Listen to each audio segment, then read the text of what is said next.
এটি একটি শিক্ষামূলক এবং অনুপ্রেরণামূলক ভিডিও। দয়া করে কেউ বাজে কমেন্ট করবেন না। তো চলো বন্ধুরা, ভিডিওটি শুরু করা যাক। ভিডিওটি প্রথম থেকে শেষ অবধি দেখার অনুরোধ রইল। ধন্যবাদ সবাইকে। মেয়েরা বিয়ের আগে এই 4টি জিনিস করতে চায়। নাম্বার 1, নিজের কেরিয়ার বা দক্ষতা গুছিয়ে নিতে চায়। নাম্বার 2, মানসিকভাবে প্রস্তুত হতে চায়। নাম্বার 3, নিজের পরিবারকে নিশ্চিন্ত করতে চায়। এবং নাম্বার 4, নিজের শখ স্বপ্নগুলো পূরণ করতে চায়। জীবনের সব থেকে বড় জয় হলো এমন কিছু করে দেখানো যা সবাই ভেবেছিল তুমি তা কখনোই করতে পারবে না। চরিত্র আর আয়না দুটোই পরিষ্কার রাখুন, নিজেকে সুন্দর দেখাবে। কেঁদে ফেলার চেয়ে কান্না জমিয়ে রাখা অনেক বেশি যন্ত্রণার। সব কষ্টের অনুভূতি এক হয় না।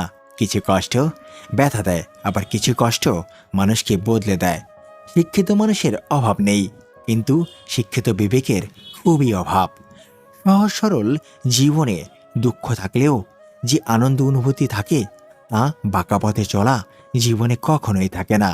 অতিরিক্ত আঘাত পেলে মানুষ শুধু হাসতেই নয়, অনেক সময় কাঁদতেও ভুলে যায়। নিজেকে বদলাও, ভাগ্য নিজেই বদলে যাবে। জীবনে ধাক্কা খাওয়া খুব জরুরি। ধাক্কা না খেলে জীবনে শক্ত হওয়া যায় না। দুঃখের সময়টা অনেক দীর্ঘ হয়, আর সুখের মুহূর্তগুলো ক্ষণিকেই চলে যায়। টাকা দিয়ে তুমি বাড়ি কিনতে পারবে, ভালো পরিবার তৈরি করতে পারবে না। টাকা দিয়ে ঘড়ি কিনতে পারবে, সময় নয়। টাকা দিয়ে বই কিনতে পারবে, কিন্তু জ্ঞান নয়। এরকম ভিডিও পেতে আমাদের পাশেই থাকুন। ধন্যবাদ সবাইকে। আবার দেখা হবে আমাদের পরবর্তী ভিডিওতে। সেই পর্যন্ত ভালো থাকবেন, সুস্থ থাকবেন। খুদা হাফেজ। আবার দেখা হবে আপনাদের সাথে বন্ধুরা।